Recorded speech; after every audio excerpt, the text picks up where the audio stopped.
and some points and some new ideas around their theme. So this year, as you said, the theme was Beyond You Leadership. And I really love the idea of thinking through what it means to become a Beyond You leader and to create a Beyond You leadership culture in an organization. Beyond You leader being a leader that thinks outside of themselves and thinks outside even their current generation of impact. So it's something I think great leaders are always thinking about. What's my legacy? So that's what we talked about. In your talk, you defined Beyond You leader as a leader who fearlessly and selflessly empowers leaders around them as well as those coming along behind them. What did you mean by fearlessly and selflessly? When you hear the word fearless within the context of leadership, we think new challenges, risk-taking, do something no one's ever done before.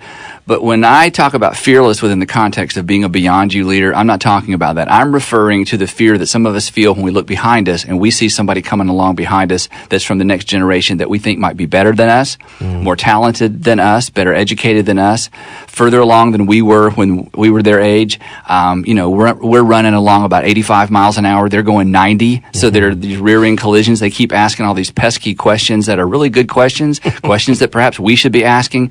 So what happens sometimes in leadership, because it's easy to be threatened by next generation leaders, we miss an opportunity to invest in next generation leaders. And a Beyond You leader is a leader that realizes this is an opportunity. This is not a threat. I'm not going to be afraid of this. I'm going to figure out how to leverage this for the sake of the next generation as it relates to this current organization or any organization or just my legacy in general. So that's what I mean by a fearless leader. Andy, you said a Beyond You leader fearlessly and selflessly empowers the leaders around them. Talk a minute about the empowering part. Yeah, this is something we have talked about before, that with leadership comes power. It's unavoidable. Nobody seems to like that word, but it's true. If you're a leader, you have power. And the better leader you are, generally, the more power you have, which means your words are powerful and you have leverage in other people's lives. Leaders control salary, schedule, advancement, bonuses. In fact, leaders with our words, we actually have the power over the way people view themselves if they feel good about what they're doing in the organization. So the question isn't, do leaders have power? The question is, what are we going to do with it? And a Beyond You leader, a leader that really is thinking in terms of next generation, developing next generation leaders, they're looking for ways to leverage their power for the benefit of the leaders around them. And again, when you hear that, you think, well, yeah, absolutely. But this is something that doesn't happen if we're not in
intentional about it because we're busy, we're threatened.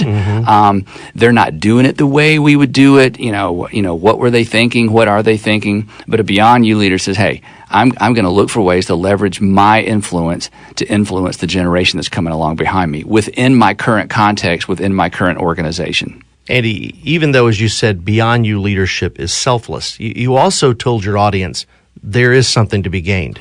Yes, there is something to be gained by being a selfless leader, and here's why. And here's something we all know intuitively. We just need to hear it every once in a while. In fact, I wrote this down. It's in my office because I need to see it a lot.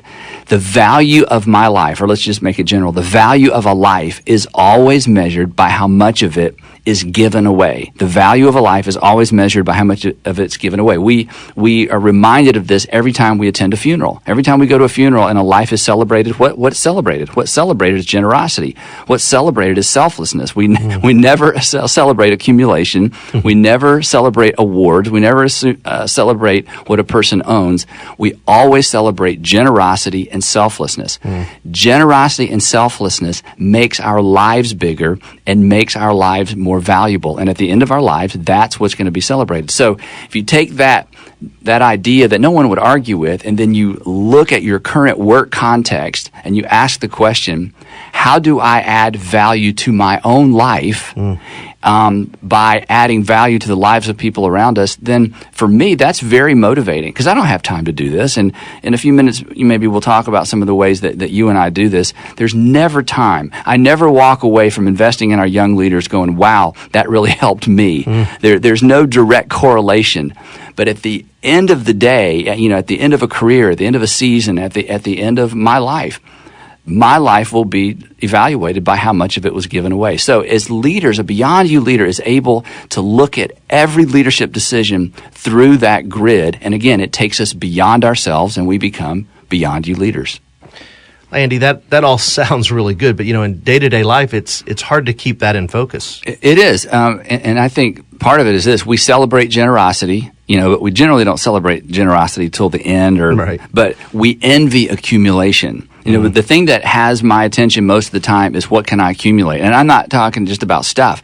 If we're not careful, our envy, whether it's for stuff, our envy for influence, for promotion, for recognition, if we're not careful, it causes us to spend our leadership years chasing the wind. The writer of Ecclesiastes, this is this powerful idea of chasing the wind, which means you chase things that you never catch. You pursue things that never really bring any full and final satisfaction. You get to the end of a season, you get to the end of your career, and you accumulated a lot of things, and you realize that it's just not satisfying because, again, the value of a life is always measured in terms of how much of it was given away. And if I spend my years chasing things, if I spend my years accumulating, then I have devalued my own life and there's no final sense of satisfaction. So, a great leader doesn't simply accomplish great things. A great leader understands there's something beyond the things. If we lose sight of this at the end of our careers or at the end of our productive years, we might have that Braveheart moment, where you would give up so much of what you have to be able to go back and give so much away. And I do think at the end of seasons, at the end of careers, at the end of lives, people look back and go, wow, if I had it to do all over again, I would have added value to other people. Because in adding value to other people, I added value to my own life because the value of my life will be determined by how much of it was given away. So it's such an important idea. And again, to keep it central in our leadership and our organizations, it's hard to do, but it's absolutely critical if we're going to be great leaders. Andy, in your talk, you gave 3 suggestions for how to become a Beyond You leader. I'd like to get you to expound on those a little. The first one is make as few decisions as possible. Yeah, and we've talked about this before, and this is so important. In fact, when I did this talk for LeaderCast, I had everybody in the audience, I think there were 6,000 or 7,000 people, repeat after me the following: you decide. You decide. I said, some of you have never said this in your life because you think because you're the boss, the manager, the department director, whatever, the franchise owner, that you have to decide everything. But great leaders, Beyond You leaders, look for opportunities to look at the people around them and say, hey, that's a big decision. That's an important decision. You decide. I'll leave that up to you. You decide and I'll have your back regardless of how that turns out. So one of the ways that you invest in the leaders coming along behind you, one of the ways you apply this is you exercise as little authority as possible. In fact, the more authority you have, the fewer decisions you should be making anyway. I mean, great leaders just don't make a lot of decisions. So one of the easy ways to apply this whole idea is to get in the habit of saying, you decide. Andy, one of the quotes that I took away from your talk was, as your organizational authority increases, your organizational IQ decreases. And this is one of the primary reasons we should make as few decisions as possible. What I mean by that is as a person moves up in an organization, they are responsible for things they don't know anything about. So their organizational authority increases because they're responsible for more. Their IQ goes down because, again, they're responsible for things they don't know anything about. I don't know anything about IT. But if IT crashes, I'm ultimately responsible. So my IQ decreases while my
responsibility increases, which means we should be making fewer and fewer decisions, which means we should look at the people around us and say, you decide, you decide, you decide. And by valuing their decision-making process, we value them, and ultimately, better decisions are made. But it's just a practical way to give away leadership. It's a practical way to become a beyond you leader. Andy, I've heard you in other talks say this in a different way, that leaders who can't distinguish between authority and competency, they make too many decisions. And they're often bad decisions. Exactly. And again, this is a bit of a leadership emotional intelligence issue, is to be able to distinguish and to admit that I have authority over things I'm not competent in. So the leader who can't make that distinction, they're going to be way too involved in the details. They're not going to give away leadership, and they miss the broader opportunity of becoming a beyond you leader, investing in the leaders around them. So just get in the habit of saying, you decide. That leads us to the next suggestion you gave, which is work for your team. Another way to actualize becoming a beyond you leader is to look for ways, as you said, to work for your team, which essentially says, how can I leverage my authority, my resources, the things I have access to in this organization to help you do what you do better? And so one of the things that I, do every year with my direct reports is I say, hey, what are your 3 objectives or 4 objectives, or, what are you trying to do this year? I look at them and then I say, okay, now how can I help? I have more access to more resources. I have more authority than anybody in the organization. So how can I help you go further, faster? How can I leverage who I am in the organization to help you? So anytime a leader, division director, department director, owner, whatever it might be, says to the people around them, okay, now that we've agreed upon what it is you're going to do, how can I help? You've empowered them because you're leveraging your power for what they came there to do. So again, it's just a practical way of fearlessly and selflessly investing in that next generation of leaders. All right, Andy, we've talked about you decide. We've talked about work for your team. The final one was empty your cup.